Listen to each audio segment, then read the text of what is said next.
Dear students, chapter electromagnetic wave have almost finished now. So let's start doing some practice, numerical questions, some objective types questions which are generally to be asked in different examinations. So in the same sequence, I have taken few questions from different competitive examinations. They are very simple. The first two questions are from JEE Mains, and last two one are from NEET. So let us try to solve it. वैसे मैंने बहुत अच्छी तरह से आप लोगों को explain करने की कोशिश किया था। मुझे पूरी उम्मीद है कि आप लोगों ने अच्छी तरह से समझा होगा। तो अगर आप लेकिन समझ लिया होगा बेटा, तो इस क्वेश्चन को, किसी भी क्वेश्चन को करने में कोई दिक्कत नहीं। सिर्फ मेरा पर्पज़ है कि चैप्टर ख़त्म हो गया, उसकी मैं कुछ प्रैक्टिस करा दूँ, क्योंकि आप लोग जो है चाहते हैं कि क्वेश्चनों की थोड़ा प्रैक्टिस हो जाए। तो ठीक है, प्रैक्टिस बेटा तभी होगी आप खुद जब तक आप खुद ही प्रैक्टिस करेंगे क्वेश्चंस की। चैप्टर पहले अच्छी तरह से पढ़िए, बहुत थॉरो स्टडी कीजिए, समझ के पढ़िए, उसके बाद न्यूमेरिकल कीजिए। और जो भी क्वेश्चन दिए हुए हैं, जैसे SC वर्मा की बुक में दिए हुए हैं, कुछ और भी जो कॉम्पिटिटिव एग्जामिनेशन में उनको भी देखिए। तो मेरे ख्याल से आपको बहुत अच्छी तरह से तैयारी हो जाएगी, आपके बोर्ड की भी और कॉम्पिटिटिव एग्जाम्स की भी हो जाएगी। लेकिन मैं यहाँ पर एक बार फिर आप लोगों से कहना चाहूँगा बेटा, मैथमेटिक्स की जो बेसिक चीज़ें हैं उसको आप लोग पढ़ लीजिए। खासतौर से बच्चे जो बायोलॉजी के स्टूडेंट्स हैं, नीट की तैयारी कर रहे हैं, अगर आप हाई स्कूल लेवल तक की मैथमेटिक्स पढ़ लेंगे और थोड़ा बहुत डिफरेंशिएशन, इंटीग्रेशन या और भी, तो जो मैंने आपको थोड़ा बहुत बताया भी है, कुछ और भी बताऊंगा आपको मैं, इसकी आवश्यकता पड़ेगी। जैसे डिफरेंशिएशन और इंटीग्रेशन के बारे में मैंने बताया था। तो अगर आप उसको अच्छी तरह से पढ़ लेंगे, ट्रिग्नोमेट्री है, बेसिक ज्योमेट्री है, उसको पढ़ लेंगे तो बहुत ही आसानी होगी, बहुत ही अच्छा रहेगा बेटा, बहुत ही आपको काफ़ी अच्छा हेल्पिंग टूल साबित होगा आपको न्यूमेरिकल प्रॉब्लम को सॉल्व करने के लिए। चलिए ठीक है, तो हम ज़रा सा कुछ क्वेश्चंस को सॉल्व करते हैं। पहला क्वेश्चन है, the equation of a plane EMW means electromagnetic wave, short form है, मैंने थोड़ा स्पेस और टाइम से बचने के लिए मैंने शॉर्ट फॉर्म लिख दिया है। The equation of a plane electromagnetic wave is given by is equal to E naught I cap is I j का जाती यूनिट वेक्टर होता है, cos kz into cos omega t, the corresponding magnetic field B is then given by। आपको देखिए बेटा electric field का equation दिया हुआ है, देखिए ठीक है, सॉल्यूशन हम दिया है, सॉल्यूशन 1 है। जो इलेक्ट्रिक फील्ड का जो इक्वेशन ये वेक्टर फॉर्म में दिया हुआ है, ये E is equal to E naught I cap is the unit vector cos kz into cos omega t। देखिए बेटा इक्वेशन थोड़ा सा डिफरेंट फॉर्म में है, मैं वो लिख देता हूँ।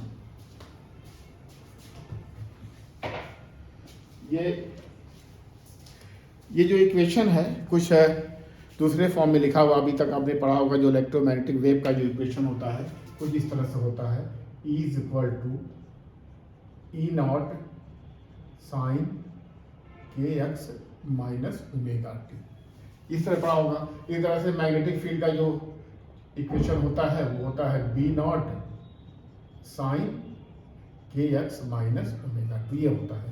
लेकिन आपको इक्वेशन बेटा ये दिया हुआ है, तो अगर आपने वेव चैप्टर पढ़ा होगा, वेव साउंड वेव पढ़ा होगा, तो उसमें आपको एक स्टैंडिंग वेव का इक्वेशन कुछ इस तरह से मिलता होगा। ये के लिए स्टैंडिंग वेव है, स्टैंडिंग वेव भी एक होती है, स्टैंडिंग वेव या स्टेशनरी वेव। तो स्टेशनरी वेव ये भी वेव मूव करती है, ऐसा नहीं कि इसमें भी वेलोसिटी होती है, फ्रीक्वेंसी होती है, वेवलेंथ होती है, सब कुछ होता है। तो आप इसको पढ़े होंगे तो ज़्यादा उधर मैं नहीं जाऊँगा। तो कुछ ये स्टैंडिंग वेव टाइप का, स्टेशनरी वेव टाइप का इक्वेशन है। तो लेकिन आपको इस तरह से बताया गया है, तो ठीक है, कोई बात नहीं। आपने मैक्सवेल इक्वेशंस के बारे में भी पढ़ा होगा, तो यहाँ पर हम उसी की हेल्प लेंगे। आपने भी पढ़ा होगा, तो जो इलेक्ट्रोमैग्नेटिक वेव में जो डायरेक्शन ऑफ प्रोपेगेशन होता है, यानी फ्लो ऑफ एनर्जी होता है, it is perpendicular to both E and B। यानी लिख सकते हैं कि जो वेलोसिटी जिस डायरेक्शन में वेव प्रोपेगेट करती है, उसी डायरेक्शन में वेलोसिटी भी प्रोपेगेट करती है। तो उसका डायरेक्शन पता करने के लिए आपको जैसे है कि E cross B is parallel to V, यानी V डायरेक्शन के उसके पर यानी जो डायरेक्शन ऑफ प्रोपगेशन होता है ई और बी यानी वेक्टर ई और वेक्टर बी के म्यूचुअली के परपेंडिकुलर होता है, और ये दोनों वेक्टर खुद यानी ई और बी एक दूसरे से आपस में म्यूचुअली परपेंडिकुलर होते हैं। अगर हमारा वेव सपोज कर लिए वेव एक्स डायरेक्शन में है, ये सपोज, और ये हमारा ये वाई डायरेक्शन में है, ये हमारा ये वाई डायरेक्शन में है, और ये हमारा क्या है, ये जेड डायरेक्शन मान लें, तो अगर इधर हमारा एनर्जी यानी वेव प्रोपेगेशन है, ये wave propagation wave x direction में है, तो वाई डायरेक्शन में हमारा अगर हम अज्यूम कर लेते हैं कि हमारा इधर हमारा है वेक्टर ई है, ये वेक्टर ई वाई डायरेक्शन में है, तो वेक्टर बी जो होगा ये जेड डायरेक्शन में होगा। यानी तीनों एक दूसरे के म्यूचुअली परपेंडिकुलर होते हैं। वैसे आपको बताया गया होगा, एक बहुत अच्छा फार्मूला बताया होगा कि जो डायरेक्शन ऑफ प्रोपगेशन होता है उसको निकालने के लिए मैथमेटिकली हम इसी फार्मूले का यूज करते हैं, ई क्रॉस बी का यूज करते हैं। देखिए बेटा, जो इक्वेशन होता है इससे हम ये देखते हैं, ये हमारा जो है ये तो इंस्टेंटेनियस वैल्यू है, ई नॉट जो है मैक्सिमम वैल्यू होती है, के जो होता है वेव नंबर होता है, इसकी वैल्यू होती है के की, आप जानते होंगे के की वैल्यू होती है 2 पाई अपॉन लैम्डा, और जो ओमेगा होता है एंगल फ्रीक्वेंसी, इसकी वैल्यू होती है 2 अपॉन पाई या 2 पाई इंटू एफ होती है। ठीक है, ये सब तो पढ़ा होगा। तो और ये भी पढ़ा होगा आपने जो इक्वेशन जो वेलोसिटी होती है प्रोपेगेशन की v या फिर c is equal to omega upon q होती है। तो ठीक है, कोई बात नहीं, इसको मैंने फिलहाल रिवाइज करने के लिए आप लोगों को बता दिया है। तो इस इक्वेशन को घबराने की बात कोई नहीं बेटा, यदि वेव का इक्वेशन ही है, भी electromagnetic wave, plane electromagnetic wave का इक्वेशन ही है। जैसे देखिए, जो x होता है वो डायरेक्शन ऑफ प्रोपेगेशन रिप्रेजेंट करता है। अगर यहाँ पर y होता तो वेव y डायरेक्शन में प्रोपेगेट करती, और अगर यहाँ पे z होता तो वेव किस डायरेक्शन में प्रोपेगेट करती, हमारी z डायरेक्शन में प्रोपेगेट करती। तो कहने मतलब है कि तीनों एक दूसरे की आपस में म्यूचुअली परपेंडिकुलर होते हैं। तो ठीक है, इसी को थोड़ा सा इसी कंसेप्ट को लेकर के हम आगे बढ़ते हैं, सॉल्व करने की कोशिश करते हैं। कुछ नहीं बेटा, आपको पता है, ये भी देखा होगा आपने कि जो ई नॉट अपॉन बी नॉट ये होता है सी की, होता कि नहीं होता है, या इसे हम कह सकते हैं क्या कि B naught is equal to E naught upon C, ये कर सकते हैं, या E naught is equal to C into B naught, जहाँ पर बी नॉट मैग्नेटिक फील्ड की मैक्सिमम वैल्यू है और सी जो है स्पीड ऑफ लाइट है, इलेक्ट्रोमैग्नेटिक वेव की जो है स्पीड है ये। तो चलिए ठीक है, हम आपको समय मुझे ये मान लो कि आपको इतना सा पता होगा, उसको हम आगे बढ़ते हैं। ये अच्छा, चलिए इसको मिटा सकते हैं।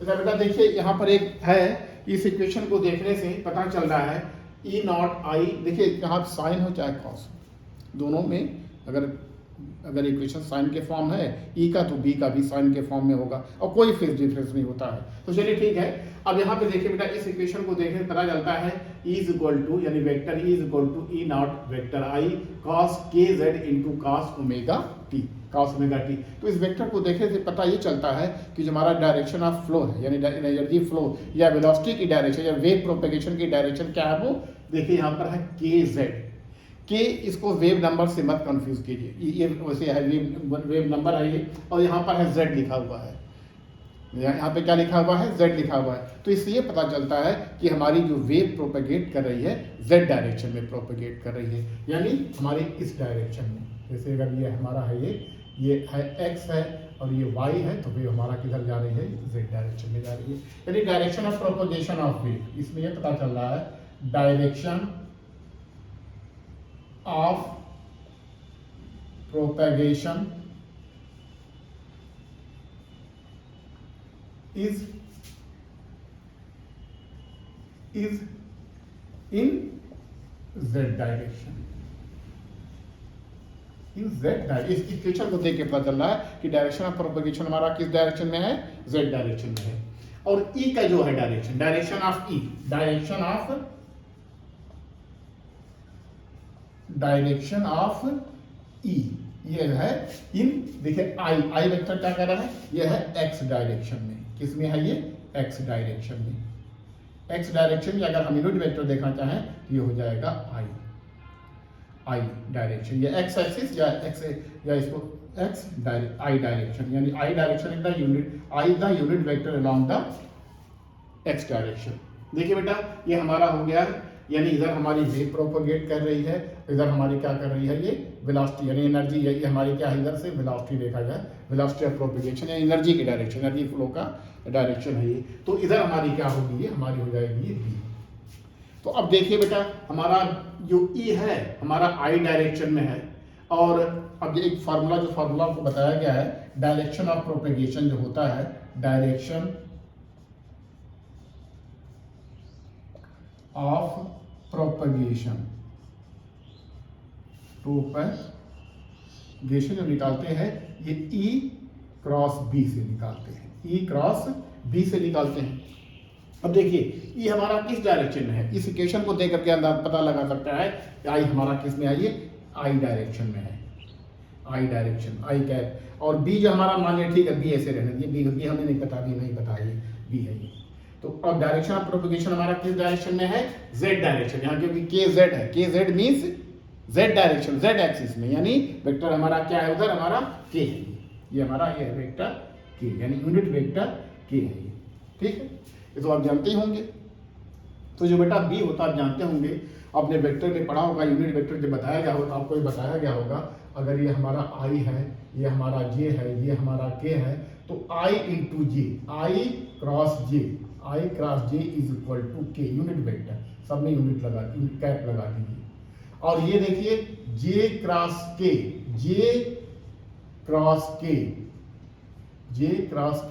इज इक्वल टू आई होता है, और के क्रॉस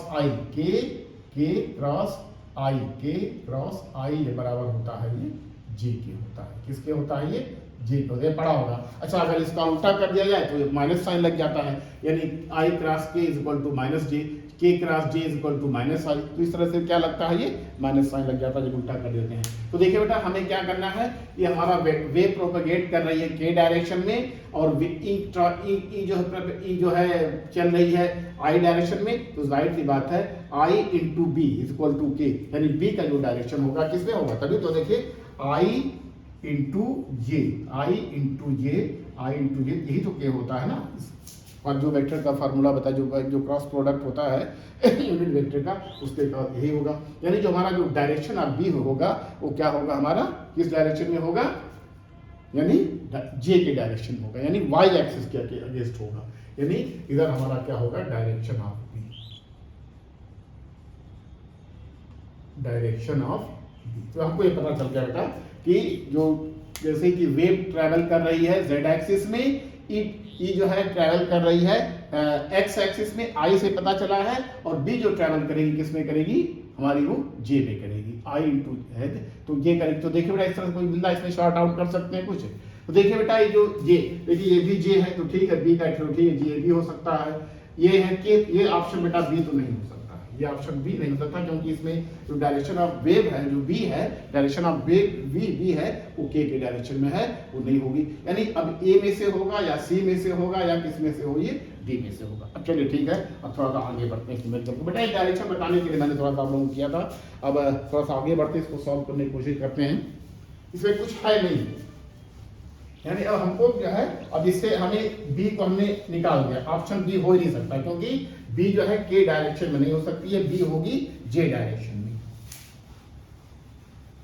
बी होगी जे डायरेक्शन में, आप समझ रहे होंगे, बी ये है जे डायरेक्शन होगी। तो अब हमको बेटा देखिए, हम लोगों ने जैसे कि अभी तक पढ़ा है, जो मैक्सवेल्स इक्वेशन पढ़ा है, जो बताया गया है आपको, वो इंटीग्रल फॉर्म में बताया गया है, लेकिन जो है उसका डिफरेंशियल फॉर्म भी होता है। तो डिफरेंशियल फॉर्म ये होता है बेटा कि d E upon d x is equal to minus d B upon d t, ये होता है डिफरेंशियल इक्वेशन।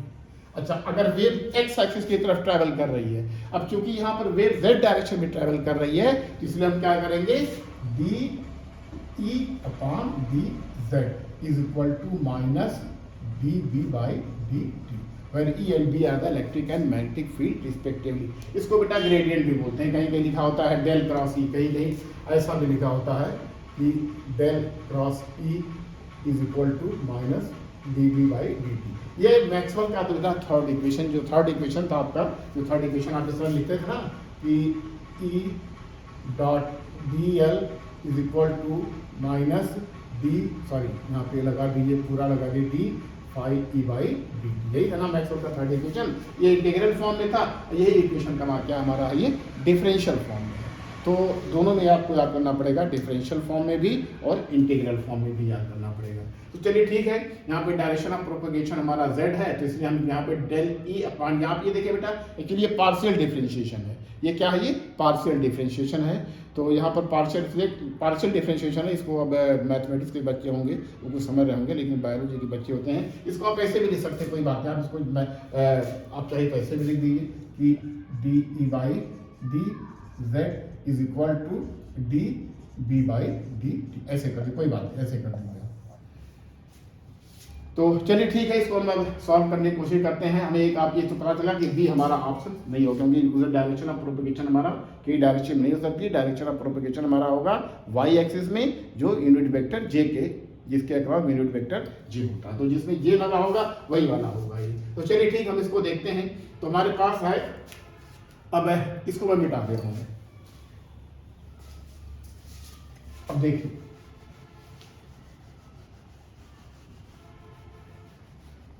इसको याद रखिएगा इस इक्वेशन को। तो अब देखिए बेटा, ये है हमारा है, इसको मैं क्या कर रहा हूं, अब इसका डिफरेंशिएशन पार्शियल डेरिवेटिव दे रहा हूं, डेल ई बाई जेड के। अगर यहाँ पर डायरेक्शन ऑफ प्रोपगेशन x, अगर यहाँ पर x होता तो d del E by del x लिखते। अगर यहाँ पर y होता तो यहाँ पे del E upon del y लिखते। तो चलिए ठीक है, इसको हम कर रहे हैं, कोई बात नहीं जो है। अच्छा, अब साइन कॉस टाइम ये सबका डिफरेंशिएशन और इंटीग्रेशन आपको पता होगा। साइन जो होता है, अच्छा साइन का जो डिफरेंशिएशन होता है वो कॉस होता है। चलिए ठीक है, कोई बात नहीं, इसको हम देखते हैं।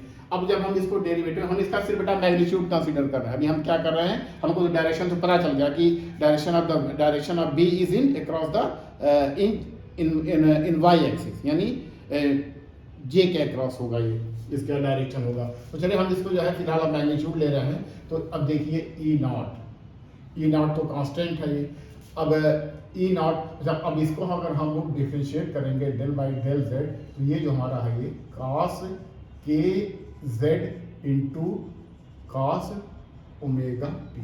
तो इसको जब हम z के अक्रॉस में डिफरेंशिएट कर रहे हैं तो हमारा जो ये होगा कॉस ओमेगा टी बेटा, ये कांस्टेंट हो जाएगा, क्योंकि ये वेरिएबल के साथ लगा तो ये क्या हो जाएगा, ये कांस्टेंट हो जाएगा। चलिए ठीक है, कोई बात नहीं, इसको हम डिफरेंशिएट करते हैं। तो ये हमारा जो है, अगर हम इसको कांस्टेंट ले लेते हैं, E naught into cos omega T, it will be a constant. Variable क्या रहेगा हमारा, del upon del Z into cos K Z, ये रहेगा हमारा, ठीक है। और कॉस का डिफरेंशिएशन क्या होता है, इंटीग्रेशन डिफरेंशिएशन क्या होता है, साइन होता है। लेकिन इसमें चेन रूल लगाना पड़ेगा, क्योंकि यहाँ पे सिर्फ ये के जेड है, तो इसमें चेन रूल लगाना पड़ेगा। जब चेन रूल इसमें लगाएंगे तो ये इसका जो डेरिवेटिव हो जाएगा, ये हो जाएगा E naught cos omega T into K into sine K into Z हो जाएगा, इसका डेरिवेटिव हो जाएगा। तो अब ये जो हमारा हो गया,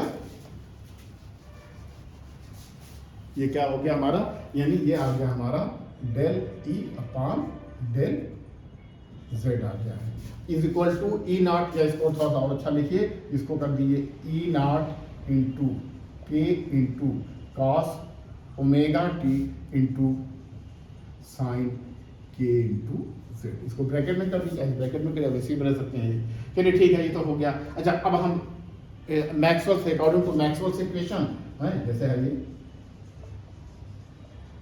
according to Maxwell's equation, Maxwell equation के अनुसार हम जानते हैं क्या, कि del E upon del z is equal to minus d B by d t हो गया, ठीक। तो चलिए ठीक है, इसको हम जो है सॉल्व करने की कोशिश करते हैं इसको पहले। तो ये हमारा हो गया क्या, अब देखिए हमारा, अब ये हमारा हो जाएगा del B by del t is equal to, अब ये जो हमारा आया है ये कितना आया है, इसको लिखिए, इसकी वैल्यू लिखिए, यानी अब यही वैल्यू हमारी हो जाएगी ई नॉट इंटू के cos omega T into cos के इंटू जेड के हो जाएगी। तो चलिए ठीक है, इसको हम फिर डिफ्रेंशिएट, उसको हम क्या करते हैं, इसको आगे बढ़ते हैं। तो इससे हम लिख सकते हैं क्या कि जो हमारा डी बी है इसको हम इस तरह से लिख सकते हैं, del B is equal to E naught K into cos omega T into cos cross ये हो जाएगा साइन हो जाएगा, क्रॉस नहीं रहेगा, ये रहेगा ये sine is equal to sine A into Z रहेगा, के इंटू जेड रहेगा। अब चलिए ठीक है, अब इंटू डी टी कर दीजिए। अब हमें चूंकि ये डिफरेंशियल है, बी स्मॉल है, इसको अब पूरा बी निकालने के लिए हम क्या करेंगे, इसको हम बी निकालने के लिए इसको क्या करेंगे, इंटीग्रेट कर देंगे, यानी डी बी को हम इंटीग्रेट कर देंगे। और इंटीग्रेट जब करेंगे तो ई नॉट इंटू के, अब ये बताइए हम टी के यानी जो हम अब इसमें क्या होगा, साइन के जेड, क्योंकि इसमें टी नहीं कही, टी वाला टर्म नहीं कही है, तो साइन के जेड क्या हो जाएगा, एक कांस्टेंट हो जाएगा, यानी ये हो जाएगा sign K Z into differential integration of cos omega T into D T. तो कॉस ओमेगा टी का जो डिफरेंशिएशन होता है, इंटीग्रेशन होता है, वो क्या होता है, ये साइन होता है। तो अब साइन होता है लेकिन ओमेगा है, तो इसका जो इंटीग्रेशन होगा ई नॉट के sign K Z into sine cos का जो होता है इंटीग्रेशन, तो साइन होता है साइन, ये हो जाएगा ओमेगा टी अपॉन ओमेगा हो जाएगा। तो अब देखिए, और सिंपल एडिशन बन गया, थोड़ा सा अगर आगे बढ़िए, अब इसको जो है यहाँ लिख दे रहे हैं, तो इसको मिटा करके लिखते हैं, यानी जो हमारा बी आया हुआ है, जो हमारा अब ये जो बी है बेटा, ये जो हमारा बी है, ये हमारा है ई नॉट इंटू के, अब ओमेगा इसके नीचे, ओमेगा यहाँ ले आइए इसको, इंटू ओमेगा यहाँ कर लीजिए, into sine K Z into sine omega T हो गया। अब बेटा जैसा कि था, हम पहले पढ़ चुके हैं कि ओमेगा बाई के, जो ओमेगा बाई के जो होता है, ये होता है सी होता है, इसलिए आप लिख सकते हैं क्या कि के बाई ओमेगा क्या हो जाएगा, क्या 1 बाई सी हो जाएगा। तो जब ये हम सब्स्टिट्यूशन यहाँ पे करेंगे, तो जो हमारा बी होगा ई नॉट अपॉन सी हो जाएगा, तो K upon omega is equal to, इसे देखिए K upon omega is equal to 1 by C हो गया। तो ठीक है, बाकी सारी वैल्यू वैसे जो है उसे कर लिखिए, sign K Z into sine omega into T. तो ये हो गया हमारा बी की एक्सप्रेशन। इसी को वेक्टर फॉर्म में लिखना है, इसकी डायरेक्शन में पता है, तो अगर वेक्टर फॉर्म में लिखना है, बी इज इक्वल टू, ये हो जाएगा E naught upon C into vector direction क्या हमने निकाला था, जे डायरेक्शन, यानी वाई एक्सिस में प्रोपेगेट कर रही है, यानी ये हो जाएगा हमारा unit vector J into sine K Z into sine omega into T हो गया। तो इस तरह से देखा जाए, इसका जो इक्वेशन आएगा बी का, ये आएगा। तो हमें बी को तो हमने एलिमिनेट कर दिया, बी तो हो ही नहीं सकता। अब इसमें देखिए इस तरह का कौन सा रिलेशन आ रहा है कि B is equal to E naught upon C. देखिए ई नॉट अपॉन सी, ये भी है sign K Z omega Z, तो चलिए ठीक, तो कुछ मिलता जुलता है इससे और इससे देखिए मिलता जुलता है। और सी देखिए, अब इसमें देखिए B is equal to E naught upon C cos K Z into sine omega T, ये नहीं हो सकता क्योंकि दोनों ही sine K Z into sine omega T है, और ये है डी वाला भी, ये भी साइन है कॉस, ये भी नहीं हो सकता है। तो क्या हो जाएगा इसके लिए, ऑप्शन ए, यानी option A is correct, option A is correct, यानी ये वाला ऑप्शन हमारा इसका करेक्ट आंसर ये होगा बेटा। तो देखिए बेटा, इसमें कुछ था नहीं, तो अगर आपने मैक्सवेल्स इक्वेशन पढ़ा होगा डिफरेंशियल फॉर्म में, इसको बिल्कुल आप 1 मिनट में सॉल्व कर लेंगे ये।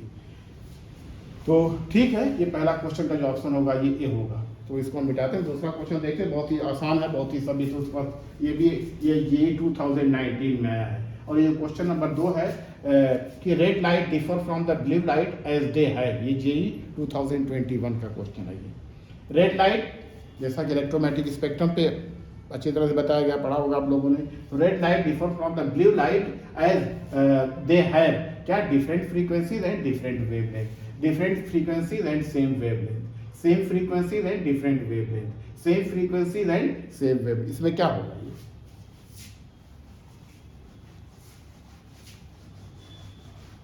इलेक्ट्रोमैग्नेटिक स्पेक्ट्रम में पढ़ा होगा। ये तो लाइट का स्पेक्ट्रम है, इसको सेपरेटली बल्कि ड्रा किया गया था और अच्छी तरह से ड्रा किया गया था ये। तो जो देखिए इलेक्ट्रोमैग्नेटिक वेव जो होती है उसकी स्पीड होती है एक मीडियम में सारे वेव की, कोई भी रेडिएशन हो सबकी स्पीड क्या होती है, कांस्टेंट होती है। यानी इसको एक फार्मूला पढ़ा होगा, C = F/λ, F/λ पढ़ा होगा। तो स्पीड देखिए फ्रीक्वेंसी भी डिफर कर सकती है।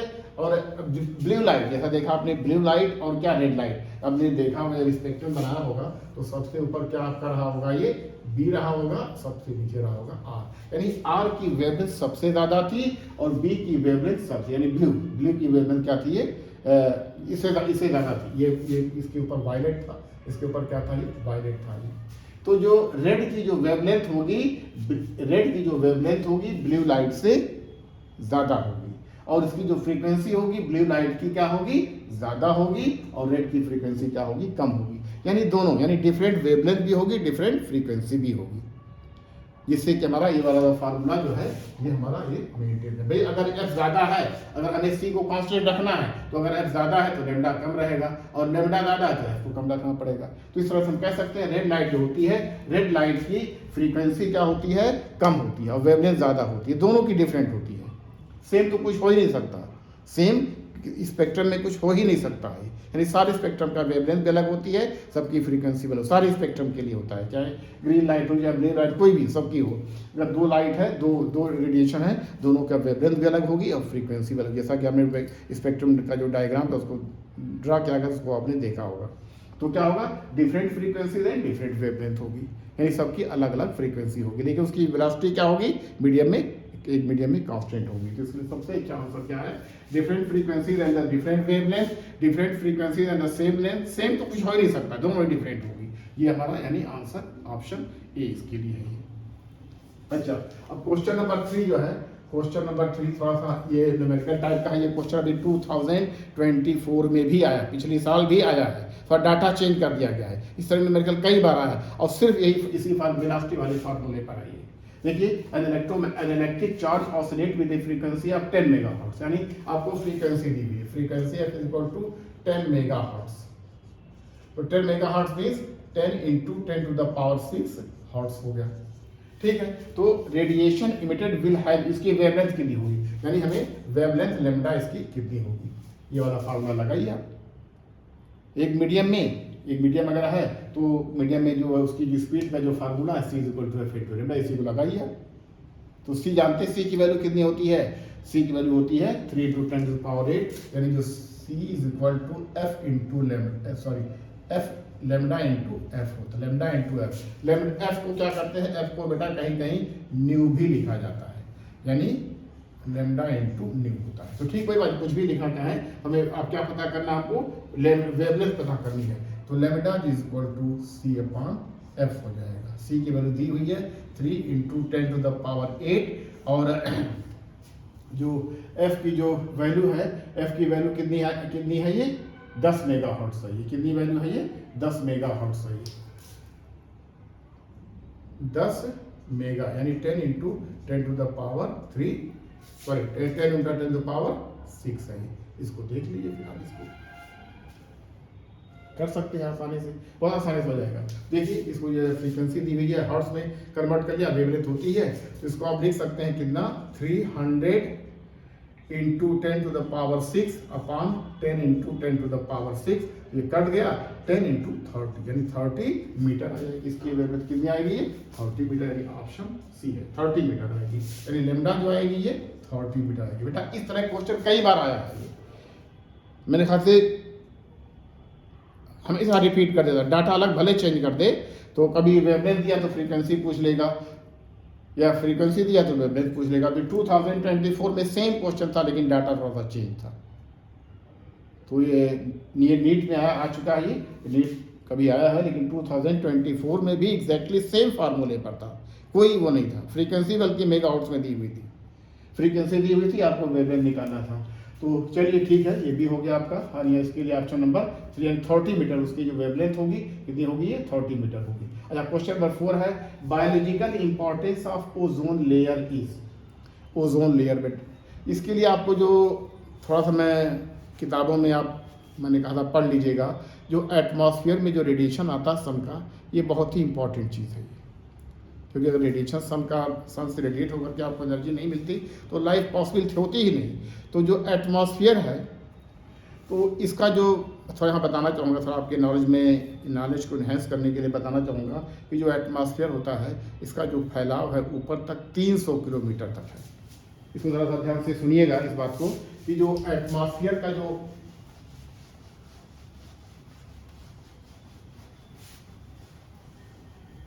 एटमॉस्फेयर जो होता है, यानी मान लीजिए कि ये अर्थ सरफेस है, ये सपोज कर लीजिए क्या है, ये अर्थ सरफेस है, ये है सरफेस ऑफ अर्थ,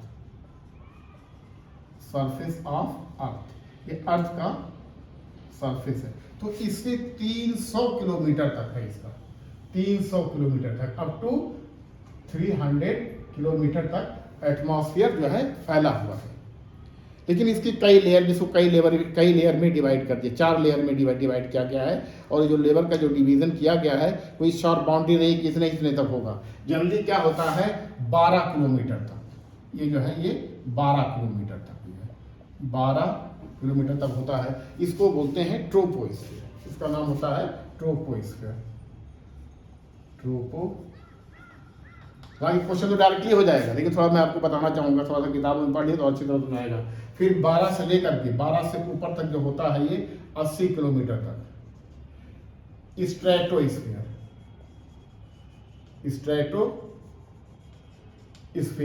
और 80, 12 से लेकर के सॉरी ये 50, इसको 50 मानिए, ये 50 किलोमीटर तक होता है। और 50 से लेकर के 80 किलोमीटर तक ये जो होता है, ये होता है ट्रोपोस्फीयर, स्ट्रेटोस्फीयर, ये होता है मेसोस्फीयर। और 1280 से लेकर के 300 तक जो होता है, ये होता है ये आयनोस्फीयर होता है।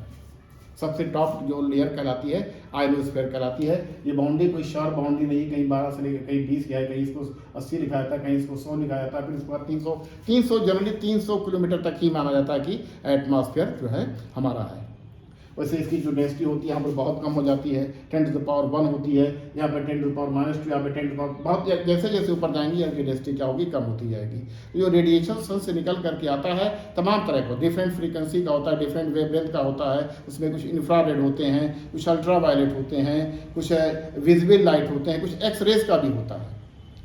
भाई अगर विजिबल लाइट हमारे पास नहीं आती सन से तो कैसे हम किसी चीज़ को देख पाते। तो ये सब हमको एटमॉस्फेयर से क्रॉस करके हमारे अर्थ के सरफेस हमारे हम तक पहुंचती है। तो जो कुछ ऐसे होते हैं जो वीक रेडिएशन होते हैं, जैसे इंफ्रारेड हुआ, ये तो क्या करती है, ये अर्थ एब्जॉर्ब कर लेती है। और जो स्ट्रेटोस्फीयर है बेटा, यही पे जो हमारा एक ओजोन की लेयर होती है। ओजोन लेयर हमारे लिए बहुत ही इंपॉर्टेंट होती है। यही पे हमारी क्या होती है, ये ओजोन लेयर। ओजोन एक गैस है, जिसको हम O3 से रिप्रेजेंट करते हैं, गैस होती है। और ये गैस हमारे लिए एक प्रोटेक्टिव शील्ड की तरह काम करती है। अगर ये लेयर नहीं होती तो अल्ट्रा वायलेट रेज हम तक पहुंचती और ये हमारे लिए काफ़ी खतरनाक होती। हमारे पास स्किन कैंसर या और भी जैसे भयंकर बीमारियां हो सकती थी, पेड़ पौधों के लिए भी खतरनाक हो सकती थी, ह्यूमन बीइंग, एनिमल्स और प्लांट्स सब के लिए जो है खतरनाक होती। तो ये जो ओजोन होती है अल्ट्रा वायलेट रेस को रोक लेती है, एब्जॉर्ब कर लेती है। एब्जॉर्ब करके क्या करती है, इसको इंफ्रारेड में चेंज करती है। इंफ्रारेड में फिर क्या होती है, इससे हमारा एटमॉस्फेयर थोड़ा सा गर्म होता है। इसी को ग्रीन हाउस इफेक्ट भी कहते हैं, आप पढ़िएगा आगे ग्रीन हाउस इफेक्ट वगैरह क्या होता है। तो ओजोन लेयर का काम बेटा सिर्फ इतना है कि ये अल्ट्रा वायलेट रेज को रोकना। अगर अल्ट्रा वायलेट रेज हमारे लिए, ह्यूमन बीइंग के लिए, प्लांट्स के लिए, एनिमल सब के लिए खतरनाक होती है ये। तो जो बायोलॉजिकल इंपॉर्टेंस उसका ये है कि it stop ultra violet rays या अल्ट्रा वायलेट रेडिएशन को ये रोक देती है, ब्लॉक कर देती है, नहीं आने देती है। अगर अर्थ पे हम तक आती ना तो बहुत हमें बीमार लोग पड़ जाते, पेड़ पौधे डैमेज हो जाते और भी चीज़ें हो जाती। तो ये इसलिए इसका बायोलॉजिकल इंपॉर्टेंस यही है कि ओजोन लेयर। लेकिन एक बहुत बड़ी बात आपने पढ़ा होगा, ओजोन होल के बारे में पढ़ा होगा। ओजोन होल जो होता है ये एक पॉल्यूशन के कारण जो हो रहा है, ओजोन गैस खत्म हो रही है, एक तरह से ओजोन का एक होल बन जा रहा है। यहाँ तक कि बता रहे हैं कि अंटार्कटिका के पास जो है, जितना बड़ा ऑस्ट्रेलिया कंट्री, उतने बड़े एरिया में एक तरह से होल हुआ है, यानी उतने बड़े एरिया तक ओजोन कोई है ही नहीं, ये सिर्फ पॉल्यूशन के कारण हो रही है। तो ये बहुत बड़े जो है एक तरह से चिंता का विषय है कि हम कैसे पॉल्यूशन को कम करें ताकि अल्ट्रावायलेट रेज हम तक ना पहुंच पाए और जो है ओजोन लेयर डिप्लीट ना होने पाए। ओजोन लेयर का यही सिर्फ इंपॉर्टेंस है कि अल्ट्रावायलेट रेज को रोक देना। तो अल्ट्रावायलेट रोकती तो है, एब्जॉर्ब कर लेती है, उसको नहीं आने देती है ओजोन, लेकिन इसी को इंफ्रारेड में चेंज करती है और जिससे हमारा एटमॉस्फेयर वगैरह थोड़ा सा गर्म रहता है। तो ठीक है बेटा, ये 4 क्वेश्चन थे, चारों के लिए ये रहिएगा, थोड़ा इसको चैप्टर को पढ़िए क्योंकि इस चैप्टर से बहुत से क्वेश्चन आते हैं। तो आज के लिए इतना रहने दीजिए, फिर कल देखते हैं। Thank you.